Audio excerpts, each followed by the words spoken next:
Good morning, good afternoon, good evening, everyone. I'm hoping you all can hear me. Yep, working well. Yep. Awesome. So I'm going to walk you through a couple of our examples of our two-way texting system. Our two-way texting system is now in various stages of deployment and evaluation in 4 different settings.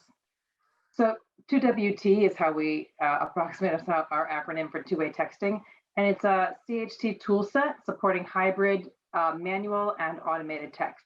So our system has a lot of automated push and pull with clients, and then we'll also push clients into interactive texting either with a nurse if it's a telehealth intervention, or with a clerk if it's more of a routine scheduling and reminder intervention. Two-way texting includes both provider and patient prompts, trying to increase participation on both sides, and prompts to increase the quality of care. So lots of people use two-way texting and say that they have a two-way texting system, but our CHT app is much more than that. It really is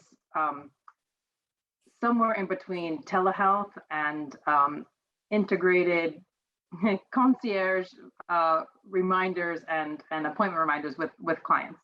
So we use the male circumcision telehealth. It's nurse to patient in Zimbabwe and South Africa.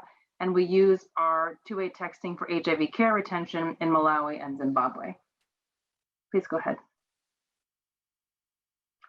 So our two-way texting interventions are at this point unique because we have integrated from the very beginning really robust evaluation practices and an implementation science approach.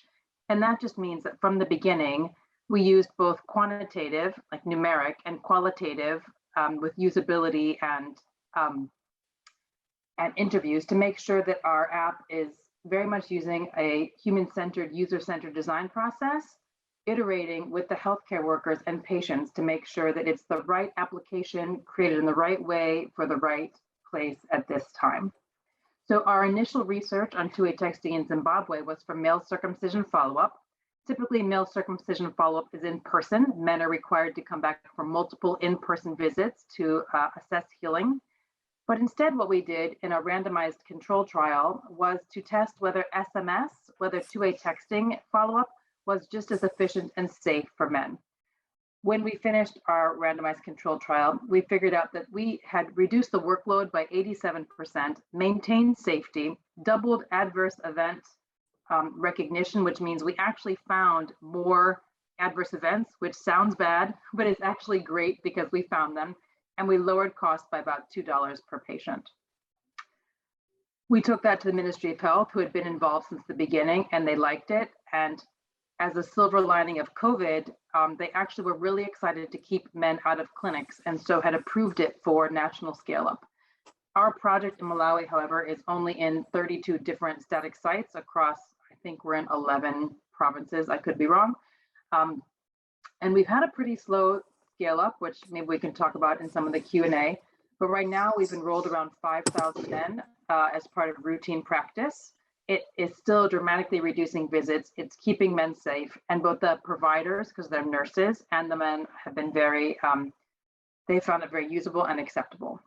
That is the system right now that's scaling up in South Africa. We're starting another randomized control trial. Actually, we're about 100 people from the completion, basically because the Ministry of Health in South Africa wanted the data from their specific context. Please continue. This is way too small for anyone to see, but what I wanted to show here is that we have a two-way texting system flow that was designed by users for users. It integrates for our VMMC component, both site-based and a hub-based nurse, such that at sites, they enroll clients. But at the central hub, you can imagine this at sort of the national level, one nurse is triaging men through a lot of interactive telehealth. Can I provide reassurance? Can I give you some minor wound control help? Can I help you assess whether you need help? And that central nurse then refers back and pushes to the sites for people who need tracing, like we haven't heard from this person, or this person, Mr. Peardy, says that he's having a problem and I am sending him to your site, please look out.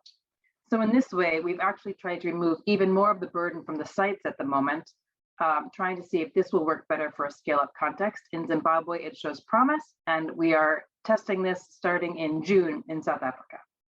Next, please. So this two-way texting system has added features. We confirm phone numbers, so that verifies unique patients. The centralized hub nurse is really giving each individual patient who asks for help their own personalized response. So it's not automated responses if there's a client in need.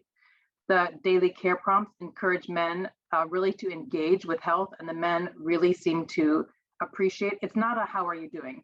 It actually, and pardon me because I work in male circumcision, but it is, are you having any wound redness, pus, bleeding, wound opening? It has a series of 6 technical words for them that we know that they understand because we pre-tested. So those kinds of words, but it's not just how are you.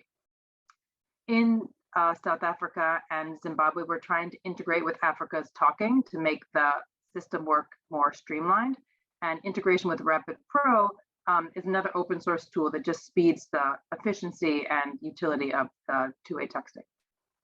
I think the next slides, oh, this is our feedback. I actually don't remember if I had a specific slide about the two-way texting for ART retention, but the two-way texting for ART retention is patient to clerk, so there's no clinical person needed. That system asks each person before their reminders, sends each person a reminder, hi, so-and-so, your, oh, I did do it. Sorry, can you go back up 1 slide, please? Sorry, so I should go through some of these responses, which are basically just, we've been thrilled. The overall response has been about 80% positive, just saying that we're saving them time and effort, that it's easy, they understand it. And the negatives are actually really helpful, which is just what you want from negative feedback. They want either diversity in the questions themselves, they want phone calls. Some people want it 2 or 3 SMS a day, and some want it only every day. Some think that they should do the replies as yes, no, and not 1, 0. Sorry, and that last slide, please. So we've taken now the two-way texting system that was really based on a telehealth approach with a nurse and expanded it and are testing it for retention. And that is right now data syncing with an EMR, but not doing interoperability. We wanted to test first, and that's patient to clerk interaction. Clients are enrolled, and then they are sent a reminder 3 and 1 day before their visit, and that can always be changed depending on the situation. It asks them if they're coming, yes, no. If they say no, it asks them if they transferred, because transfer reporting is a big issue and a large contributor to poor data quality. If they say they transferred, they can say yes, and we say thanks for telling us. If they say no, they can change their visit date. And by asking us to change their visit date, what it means is that people who are just a few days late don't get traced, or they don't get picked up by the early adherence community healthcare workers. And so we hopefully won't waste that work. If they miss a visit, the EMR to CHT data exchange picks that up, and so they receive reminders. And if they still aren't there in 14 days, they're referred to a back to tracing list, which makes it a little bit cleaner for the tracing group. The tracers know that these people who genuinely have not been there and have already not responded to SMS, so they go right to phone calls or to home visits. In Malawi, we're already working on EMR integration, starting with that data exchange, which is sort of a lower technical bar, but also better in terms of not wasting time until you can optimize and test your intervention. And in Zimbabwe, the Ministry of Health in Zimbabwe is requesting interoperability with the EHR first, but the EHR doesn't quite work yet. So we are in one of those sort of push, wait situations.